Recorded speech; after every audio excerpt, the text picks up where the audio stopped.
एक बार एक शिक्षक संपन्न परिवार से संबंध रखने वाले एक युवा शिष्य के साथ कहीं टहलने निकला।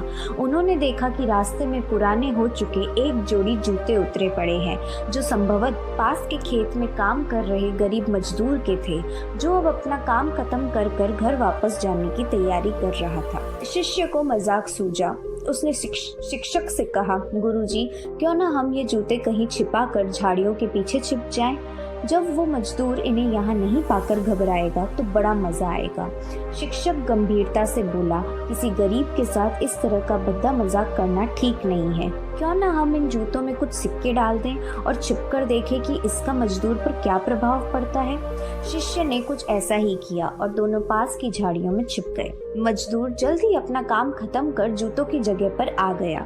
उसने जैसे ही एक पैर में जूता डाला, उसे किसी कठोर चीज का आभास हुआ।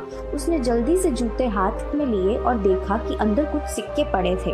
उसे बड़ा आश्चर्य हुआ और वो सिक्के हाथ में लेकर बड़े गौर से उन्हें उलट पलट कर देखने लगा। फिर उसने इधर उधर देखा, दूर दूर तक कोई नजर नहीं आया तो उसने सिक्के अपनी जेब में डाल लिए। अब उसने दूसरा जूता उठाया, उसमें भी सिक्के पड़े थे। मजदूर भाव विभोर हो गया, उसकी आंखों में आंसू आ गए। उसने हाथ जोड़कर ऊपर देखते हुए कहा, हे भगवान, समय पर प्राप्त सहायता के लिए हम अनजान सहायक का लाख लाख धन्यवाद। उसकी सहायता और दयालुता के कारण आज मेरी बीमार पत्नी को दवा और भूखे बच्चों को रोटी मिल सकेगी। मजदूर की बातें सुन शिष्य की आंखों में आंसू आ गए। शिक्षक ने शिष्य से कहा, क्या तुम्हारी मजाक वाली बात की अपेक्षा जूते में सिक्का डालने से तुम्हें ज्यादा खुशी मिली? शिष्य बोला, आपने आज मुझे जो पाठ पढ़ाया है उसे मैं जीवन भर नहीं भूलूंगा। आज मैं उन शब्दों का मतलब समझ गया हूँ जिसे मैं पहले कभी नहीं समझ पाया, कि लेने की अपेक्षा देना कहीं अधिक आनंददायी है।